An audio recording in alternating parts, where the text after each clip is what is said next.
لا ظالم ظالم انا attım tarlaya la zalim zalim parıl parıl tarlaya vıy vıy zalim vıy zalim parıl parıl tarlaya vıy vıy zalim zalim سعد اغلو حاجة تتراوصوا طفي المسجل شو في؟ جهز حالك ما أنا جاهز أصلا كملوا شغل الموسيقى yanımdan eli zalim zalim her baktıkça terliye vay vay zalim ne zalim her baktıkça terliye vay vay zalim zalim kız oğlanın yanımdan eli zalim zalim her baktıkça terliye vay vay ها وهي لحتى نشخص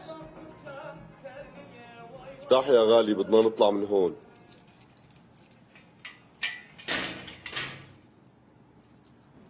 شكرا كتير حبيبي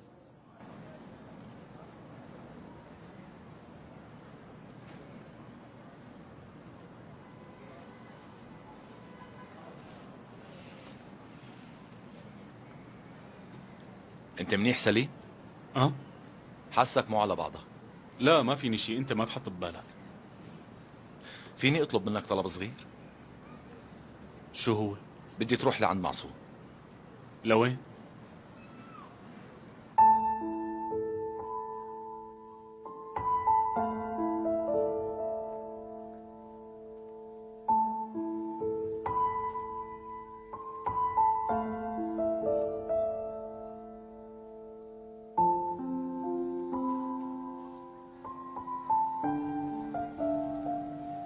السلام عليكم. وعليكم السلام. ليش واقف هون؟ ولا شيء، من الملل. شو الشعور اللي عم تحسه؟ هالقصة على الأغلب أنت ما بتفهم فيها. ليش ضحكت؟ بالعكس تماما، هي أكثر قصة أنا عايش وجعها. لهيك سألتك شو الشعور اللي عم تحسه هلا. ما بدي غير إنها تكون منيحة وتكون مبسوطة وعايشة بأمان، هالشي بكفيني. يعني ما بتتمنى انك تروح تستسمحها وتبوس ايدها؟ ما بترضى. طيب جربت؟ ما رح تسامح. لهالدرجة واثق؟ لأنه لو أنا بمحلها ما بسامح. الأمور مو هيك بتمشي. كون صادق. كيف؟ مو معي، كون صادق مع وجعك. برأيي هيك أحسن. هي لا قريبة ولا بعيدة. والله أنا ضايع. بقول لحالي روح لعندها واستسمحها وبوس ايدها، بقول حاول، بس برجع بتردد. بلكي قالت لي روح ما بدي اشوف خلقتك، بلكي قالت لي اذا متت لا تحضر جنازتي. المشكلة معها حق، انا ولد ما بنفع ولا بشي. ورح تقلي روح انا ما عندي ولد بهي الدنيا، فهيك احسن، بكفي عم شوفها.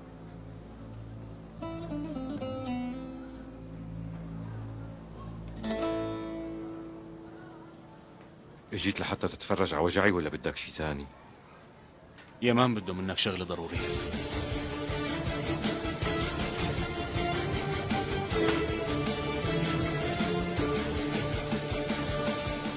سلمى وينك؟ انا اجيت. اهلين حبيبي، بس لا تقعد الطناجر ناطرينك تجليهم، يلا بسرعه. شبك مو امبارح جليت الطناجر؟ بالله عن جد؟ ليش انا مو كل يوم بطبخ لكم كمان؟ يلا. طيب لاحقك حبيبتي.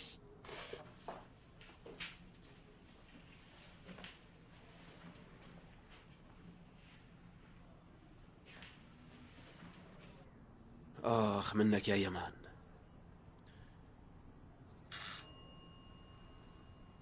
انا رح شوف مين. السلام عليكم. وعليكم السلام معصوم. يمان بعتني اقعد عندك. ايه بس متين واقف تحت. حتى لو هو هيك بيرتاح، معلش.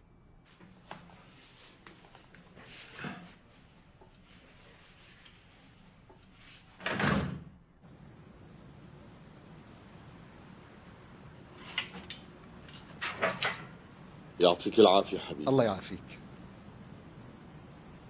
يا سلام ما أحلى الحرية.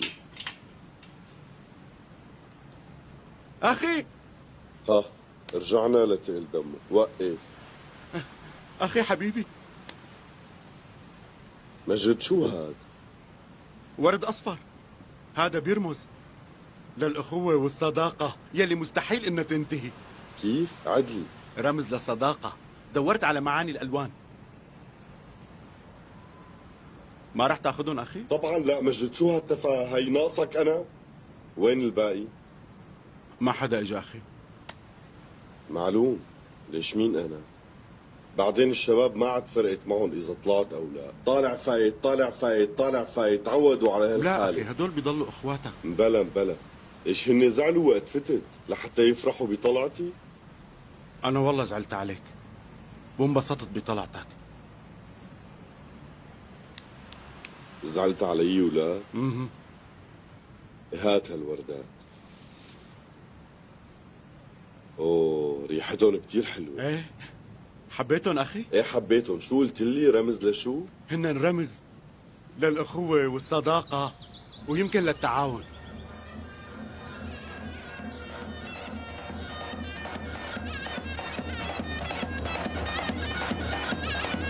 يعني روح قلبهم يستعرضوا.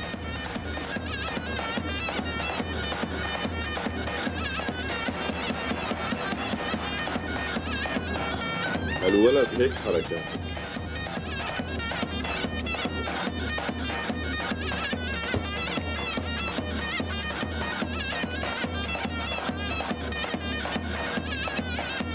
يا غالي فتلتين على السريع وبنمشي دغري.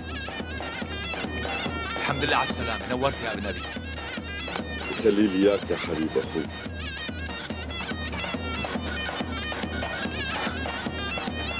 يلا بسرعة الحارة ناطرتك. لا تواخذونا غوالي، بنعتذر. يعطيكم ألف عافية. مجد، أمور أخي. شيل الورد من على الارض وكبر لي عقلك.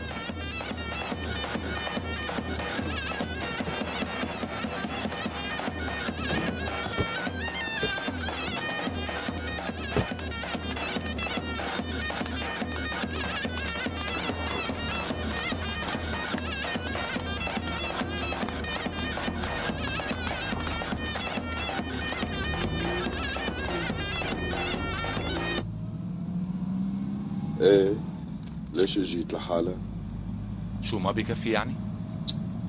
استغفر الله يا قلبي، بس انا انسان اجتماعي، بحب شوف كل العالم حوالي وبحب اعرف مين زعلان مني ومين لا. الموضوع مو متعلق فيك. أنا ما قلت لحدا أو ما قدرت.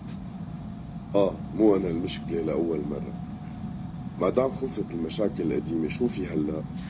حليتها من ناحية سليم، بس جمالي معارض وراكب راسه. لا تقولها، مع انه جمالي مو من النوع العنيد ابدا. الزلمة حكيه حلو ووشه بشوش، دائما بياخذ وبيعطي وحنون. ليش هيك عم يتصرف؟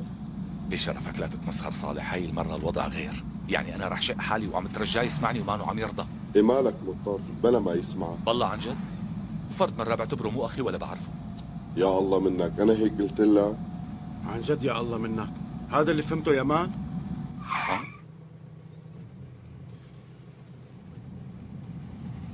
ايه شو قصدك لك؟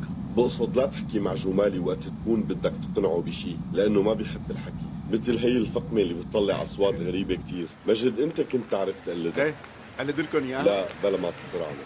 بالمختصر اخوك جمالي نوع مختلف وصعب التعامل، بس حاول تراضيه ويبطل زعلان منك لحتى يرضى ويسمع. بس هلأ ما رح تحكي، رح تسمع. يلا نزيد. اهلا وسهلا. أهلا وسهلا الحمد لله على السلامة. اهلين فيكم يا شباب. لك معلم صالح. ليك الجنان ليك.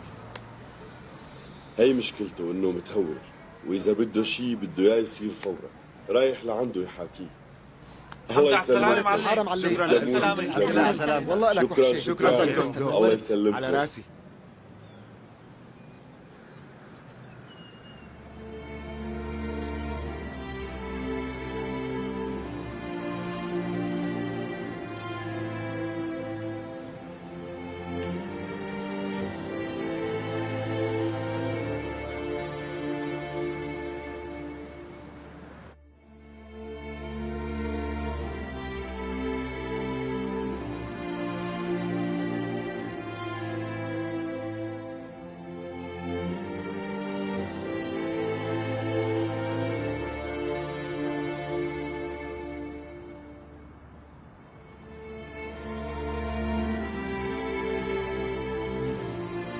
بيبي، لا تنقهر، مشكلتي مو معك انت. انت زلمة متعلم ومثقف، دارس جامعة ومتخرج، وبتفهم بالكتابة والحسابات أكثر مني.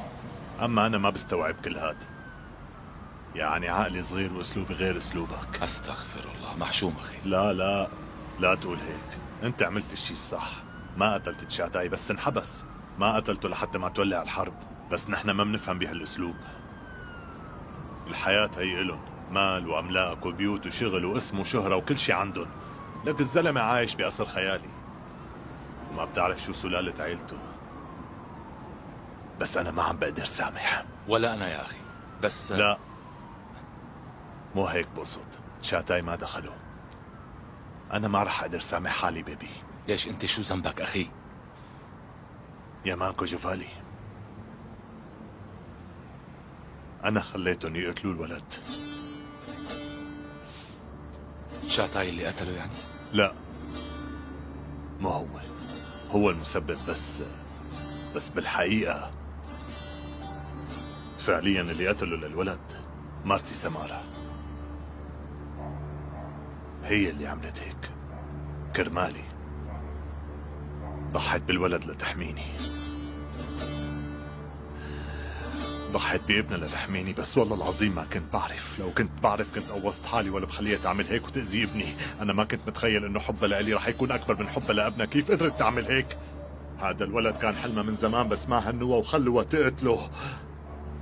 وهلأ الولد راح وما عاد فيني أعمل شيء. أصلا شو كان فيني أعمل؟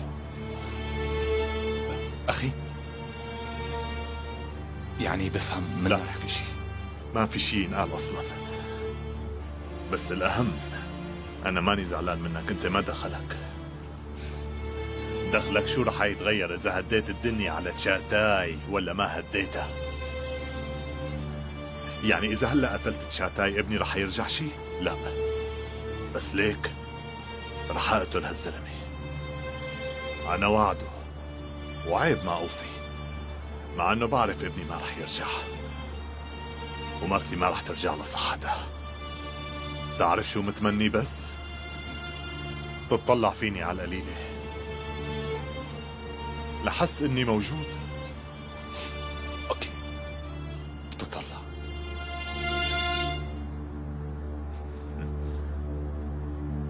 لو كانت بنت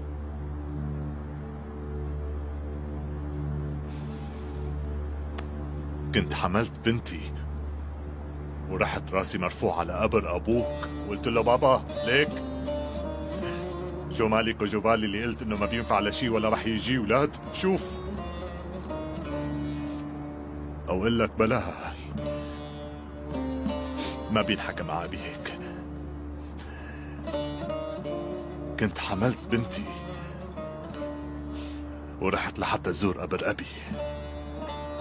كنت قلت لبنتي شايفة هالقبر؟ قبره لجدك. لو كان عايش كان حبك كتير، كان حطك بحضنه وكان لعب لك بشعراتك ودللك. كان حبك أكتر مني. إذا هلأ ما فهمتي كلامي مع الأيام بتعرفي معنى هالحكي.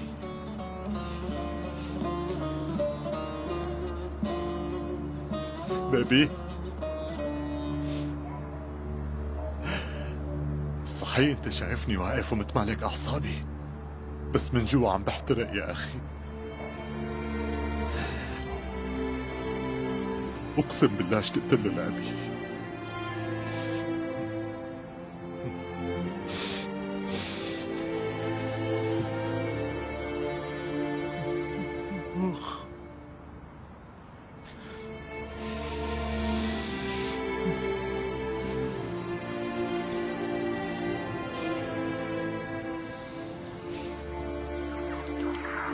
انت طبختي هالاكل؟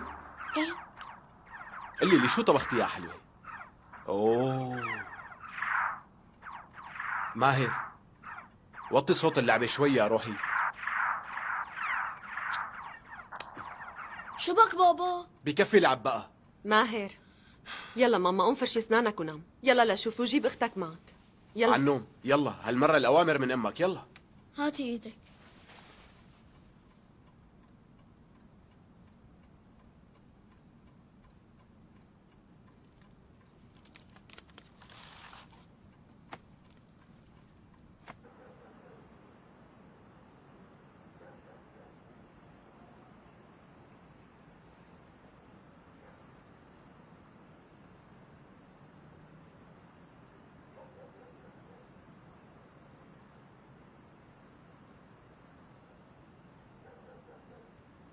والله العظيم خايف منها كتير.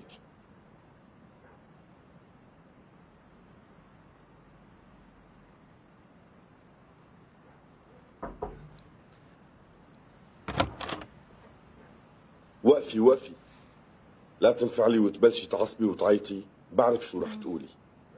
ما خطرت ببالك؟ رح جاوبك على سؤالك. صدقيني أول ما كلبشوا إيدي وشحطوني على المخفر بوقتها فكرت فيكي يا روحي. قلت لحالي أكيد رح تزعلي. لا تحكي شيء أبدا، خليني كملك. صالح، في إنسان طبيعي ما بيفكر بمرته وابنه؟ طبعا ما في. أي إنسان أغلى شيء عنده بالحياة هن مرته وأولاده والباقي ما بيهموه. مزبوط حكيك حبيبتي. بعرف ما كان لازم يصير هالشي، بس صارت هالمرة، يعني كذا مرة. ايه مشان نكون صريح، ما فيني اوعدك انه ما تتكرر، لانه ما بضمن حالي بهالقصة. يمكن يصير شي ونحبس، ما بقدر اوعدك. بس انا بحبك بجنون يا بنت، ورح ضل حبك لموت.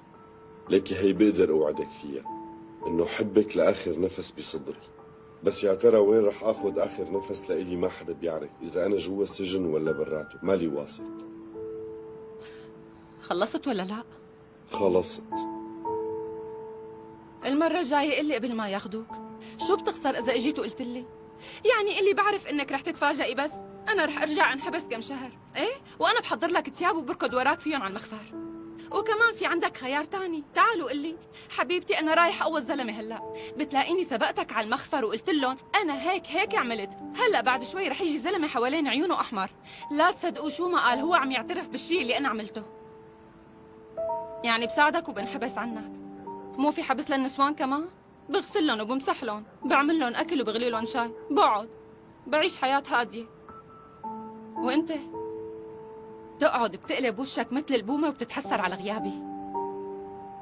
وبعدين إدريسي بيبكي وبتروح لتواسيه، رح يسألك أمي وينها؟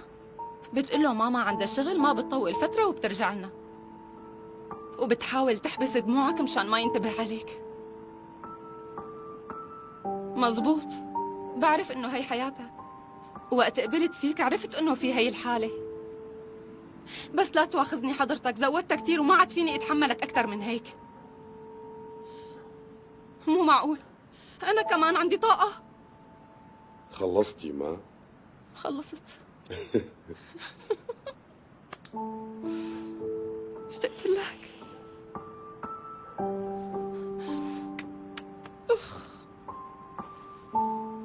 وين الأزعر؟ نايم ما؟ هلا بفيق، تعال.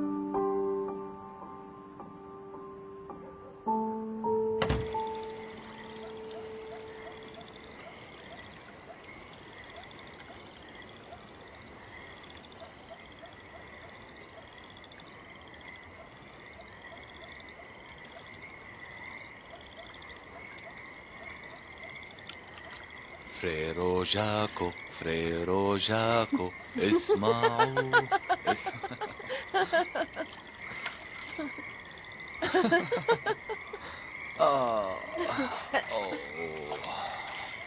لك شو عم تساوي انت؟ عم شوف حالي لأي درجة بقدر أوصل بالجنان بعد هذا التعب كله. من حقي ريح رجلي، من الصبح ما قعدت عن جد. ايه معك حق، بس بالاول كنت شلاح بوطك.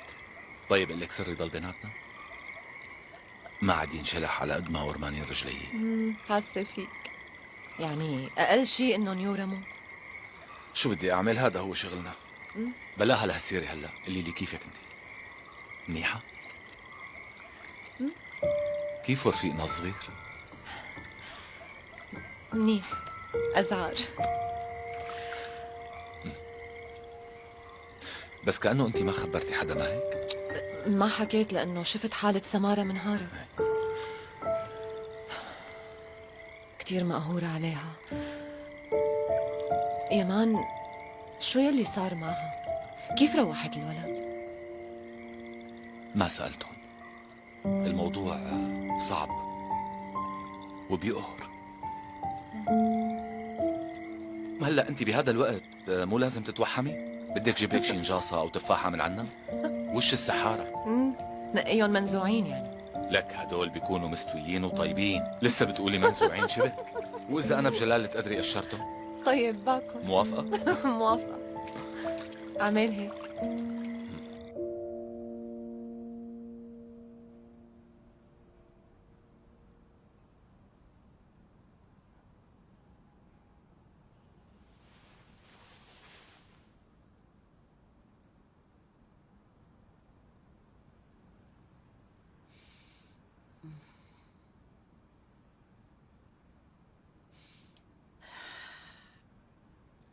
بعد ما تجوزت بكم شهر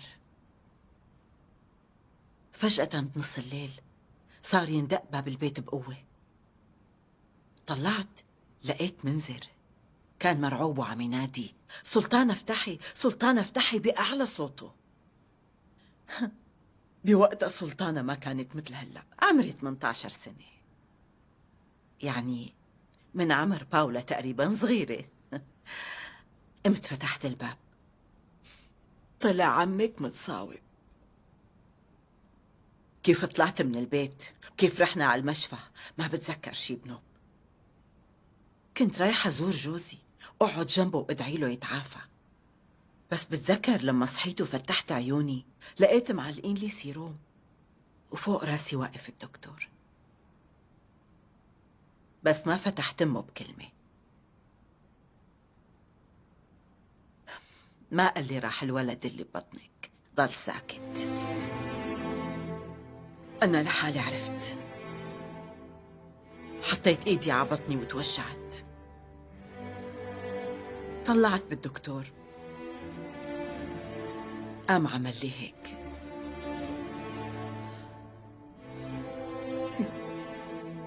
كان أول ولد. قلت خلاص، إذا ابنك وهو بطنك ما قدرت تكوني أمه تحميه، ما رح تكوني أم بحياتك. قررت ما أحكي لإدريس. بعدين رجعت لملمت حالي من جديد. قلت هذا نصيبي. وبعد سنة جاني ولد اسمه جمالي، ومن أول يوم عرفت فيه إني حامل وأنا عم أبكي وأدعي أولاد بخير وسلامة وما أخسر ابني، لأن قلبي ما تحمل هالوجع. كنت أدعي إنه يكملها معي، والواضح إنه كان عم يسمعني. وبعدين الله بعت لي إياكي، وكرمال جمالي ضحيتي بابنك. ضحيتي بابنك لتحمي ابني. بس أكيد هو ما رح يقدر يسامحني أمي. يعني قد ما دعيت وحاولت يسامحني مستحيل يسامحني. أنا ما بستاهل إني يكون أم، لأنه ما في أم بتقتل ابنها بهي الطريقة. ما بلومك، لأن أنا كنت عملت مثلك. أكيد كنت انقهرت، بس كنت رح أعمل نفس الشيء. أمي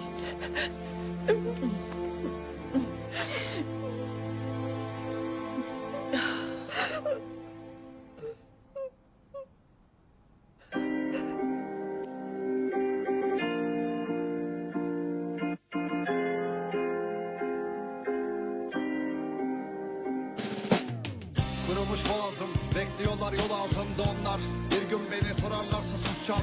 Elin kanlı çünkü abi demir kapı bundan. Ne özlemi hasret suçun doğasında varsa. Yoksulun merhameti gaz. Elinde saz hep beklemiş gözlerinde yaş. Sırtında yaz. Gün gelecek teraziyi bu insanlar tekmelecek. Biz tanığız keşmekeşe. En önden arz edeceğiz. Ben sesimden fark edeceğim yaşlandığım.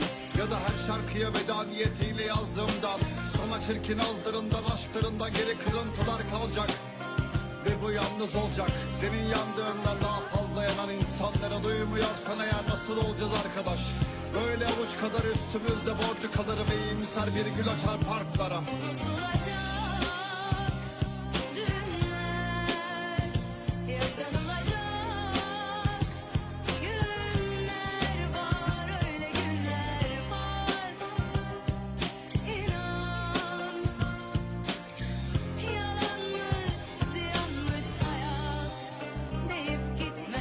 Utancın karkışında kaldık, alkışlara kandık.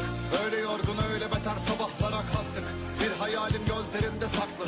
Ne giden var ne beklenen yarınlardan artık. Hep utancın karkışında kaldık, alkışlara kandık. Öyle yorgun öyle beter sabahlara kalktık. Bir hayalim gözlerinde saklı. Ne giden var ne beklenen yarınlardan artık. Artı hep anlattım biliyor musun? Dedim ki dili yok bunun. Kimsesi kimi yok onun, neşesi düşü yok şunun. Dedi ki düşür omzunun eş yerinin şarkısı. Yok işte bir şey oldu. Öyle değil işte olmalı bir çözümü. Biz onca gece uykumuzu yok yere mi böldük? Acılarını çekip gözlerini silmiş insanları düşün.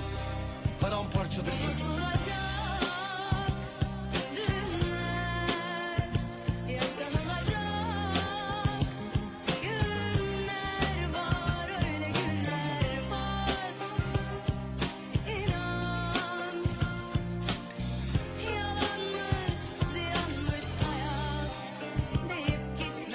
Utancın karkışında kaldık, alkışlara kandık. Öyle yorgun öyle beter sabahlara kalktık. Bir hayalim gözlerinde saklı. Ne giden var ne beklenen yarınlardan artık. Hep utancın karkışında kaldık, alkışlara kandık. Öyle yorgun öyle beter sabahlara kalktık. Bir hayalim gözlerinde saklı. Ne giden var ne beklenen yarınlardan artık. Mevcut düzen dahilinde ne aşkı. Avunduğun her şey sahte yok aslan. Geriye ne kalmış? Düşlediğim bir yaşam ve utandığım korkular var. Gönlümü vermişken hem de anlıyorken bir halkı. Uykusuzluk sende artık, onlar temizlerler vicdanlarını. Açsa karnı yağma artık isyan sayılır. Bir anne vedasıdır gerçek hicran tanımı. Kazanmak kirlidir, kaybedelim insan kalırız. Kocaman bir sofra düşün mahallenin ortasında. Dünyanın tam ortasında.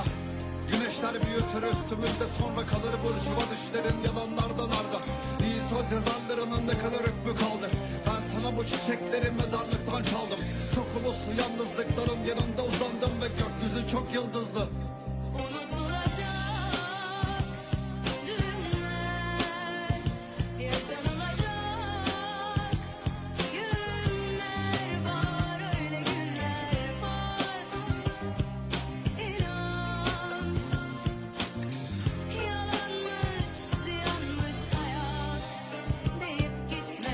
Utancın karkışında kaldık, alkışlara kandık. Öyle yorgun öyle beter sabahlara kalktık. Bir hayalim gözlerinde saklı. Ne giden var ne beklenen yarınlardan artık. Hep utancın karkışında kaldık, alkışlara kandık. Öyle yorgun öyle beter sabahlara kalktık. Bir hayalim gözlerinde saklı. Ne giden var ne beklenen yarınlardan artık.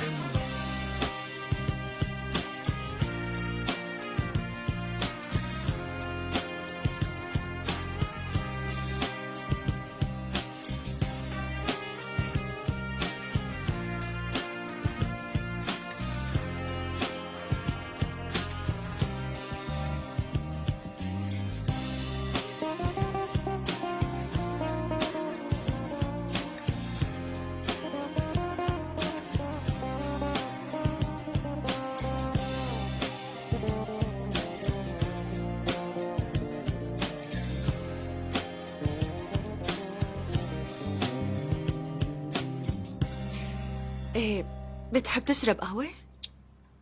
يسلموا ما بدي.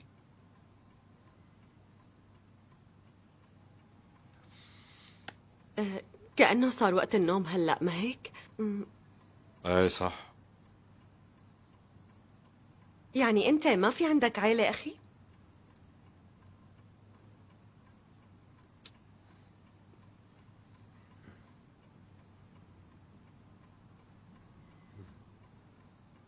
لا والله ما عندي. عفوا. طيب متزوج؟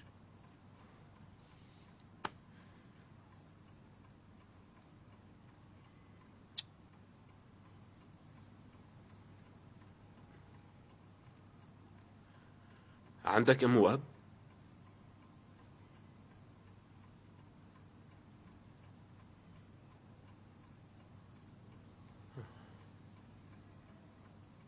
موجودة هيك حالة طبيعي.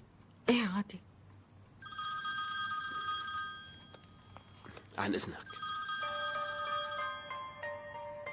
الو نعم. أمير بيك؟ ايه انا هو. أمير بيك، أنا مهجة بنت فاضل بيلان. ايه لحظة بس.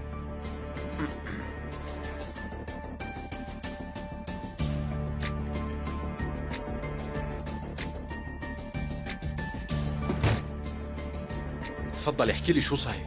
إلي من الصبح ما عم أقدر أوصل لأبي.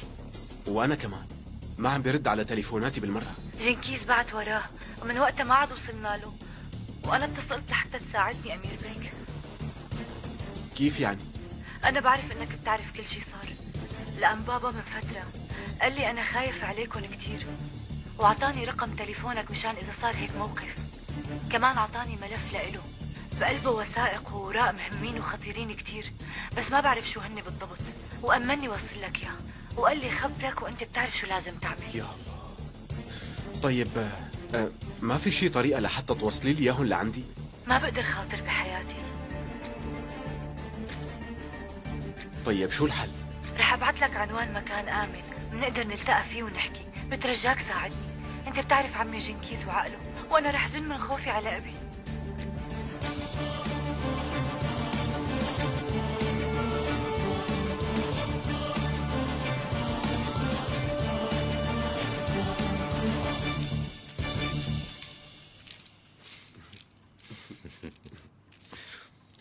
الأولاد بس يجتمعوا صعب تهديهم، بيعملوا الصالون مثل ساحة المعركة. لا تواخذني أمانة. انت لو شايف او بتعرف وين انا عايش، اللي عم تقلي عنه ساحة معركة هو بالنسبة إلي. ايه كمل. حلم حياتي. ما في أحلى من إنك تجي على بيتك وتشوف هاي العجقة كلها، وتكون العيلة كلها مجتمعة، الأم والأب وأولاد صغار. بالنسبة إلي العيلة مثل حكايات الخيال.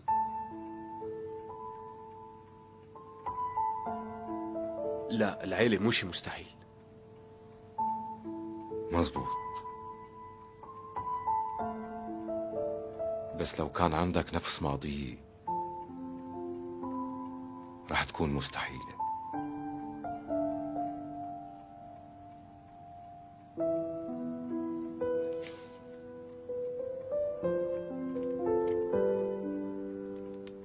بدي فوت على الحمام. تفضل، الباب اللي على اليمين.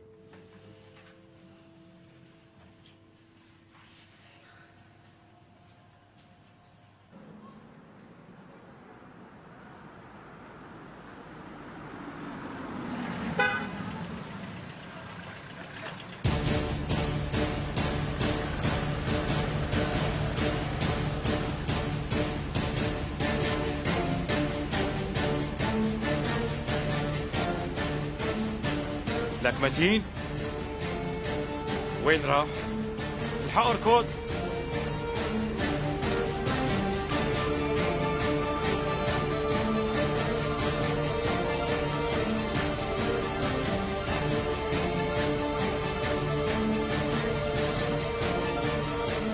يلا حبيبي تعال، يلا يا عيوني تعال، اطلع من وكرك.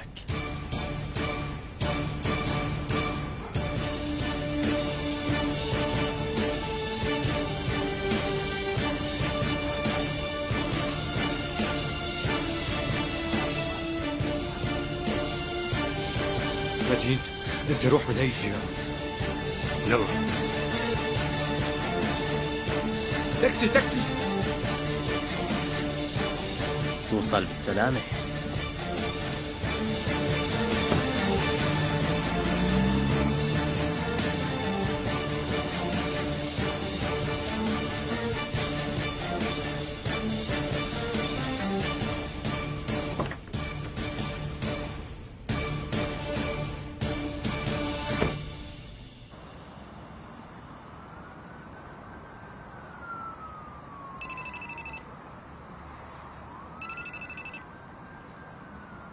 اللي متين كيف؟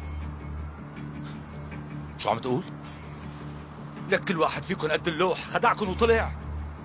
أنا جاي خليك عم تدور عليه.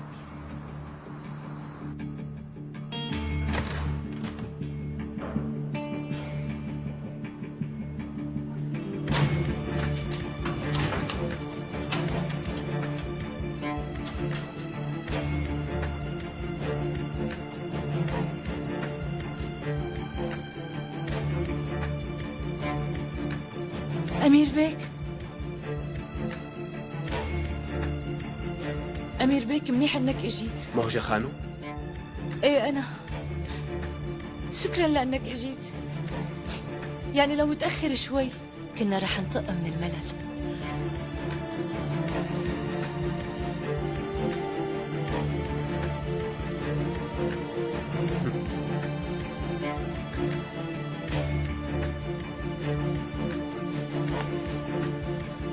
كان لازم اتوقع هالشي. حركة ممتازة. لازم ابوك يكافئك على هالحركة الحلوة. لوين بدك توصل انت؟ بصراحة في عندي فضول وحابب تجاوبني انت. وشو سبب هذا الفضول كله؟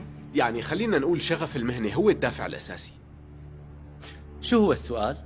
بما انه هذا اخر طلب فتكرم. يعني مصرين تمللوني أكتر؟ بحياتك فكرت ليش أبوك ما بيخليك تتدخل بشغله؟ ايه تذكرت شو السبب صح؟ شاتاي عنده أهم، وبالنهاية رح يرجع، وانت رح ترجع على مزرعتك على ريحة الوسخ، لأنه بعمره ما حبك ولا حتى حبه لتشاتاي.